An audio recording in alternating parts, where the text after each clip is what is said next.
So recently I made a statement on Twitter that the iPad devices could never replace a MacBook or any laptop. So for what I use them for was pretty much editing, and you guys know that I use iMovie for editing. Well, in the recent days and weeks, Apple has actually updated iMovie to make it a lot more like iMovie on the Macs.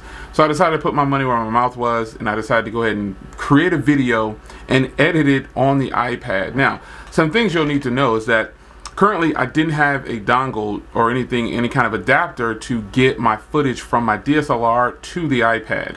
So the first thing I did was I loaded it to my cloud storage. I have a couple of terabytes cloud storage that run on the server, and I found that the same footage that I could load directly to the iPad just wouldn't download from the server when I tried to go in directly from the iPad. That is the easiest solution that I made for myself. I can drop anything in the cloud on my network from anywhere all over the world, and then I just log in on the device that I'm on, and then I'll be able to grab that footage and download it to that device. Well, I found out that the longer the file is, or the bigger the file is, it wouldn't allow me to download it directly to the iPad. So I had to come up with another solution.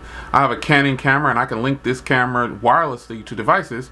So that is how I got my footage onto the iPad for now. I've actually purchased an adapter where it has a card reader on it, so I'll be able to plug in the iPad and pull the footage off a lot faster and easier. But for now, transferring it wirelessly, 4K video that's about 6 to 10 minutes took about 6 to 10 minutes to get onto the iPad, because it has to compress it and then put it in the right file format for the iPad itself. But once on there, the challenge that I thought I would face is not being able to get the same experience that I get on iMovie for a MacBook that I use. So that was quickly fixed, and now I was wrong about that, because once I got it on there, Apple did upgrade. When I was in Florida on the beach, I was messing with my iPhone, I was creating movies, and I thought, whoa, there's something extra here.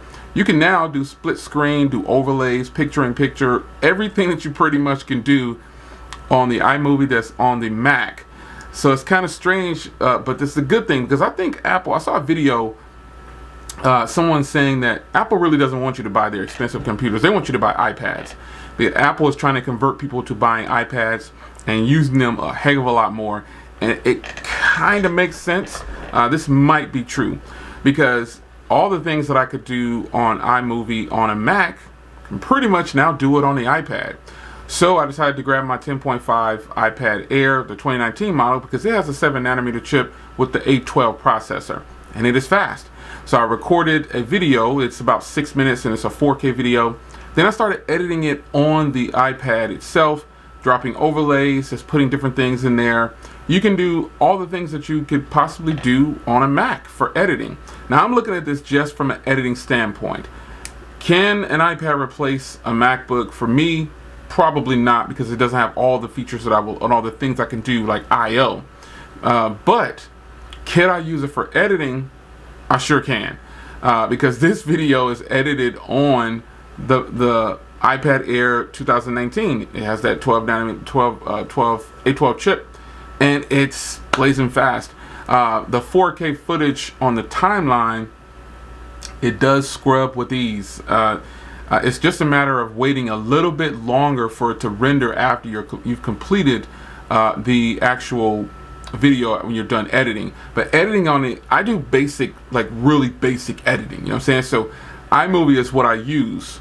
So because it's a free software and it's totally worth it, and especially now that they've added the ability to do picture-in-picture, overlays, split screen, just everything that you pretty much were getting on the Mac. They've dumbed it down enough, and it's totally doable on an iPad. So when I made that comment online about the iPad not being able to replace a laptop, I still somewhat feel that way, but for editing, it can replace my laptop because I'm doing it now.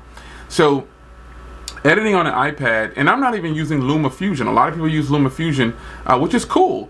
But again, I just do basically, on this YouTube channel, I don't like to do a whole bunch of stuff that I don't have to do. I'm not trying to show off and do a whole bunch of B-roll and all these things. I'm not trying to do that. Sometimes B-roll is needed. A lot of times it's not, because my channel is directly about conversation and giving you the products and footage that I give you directly.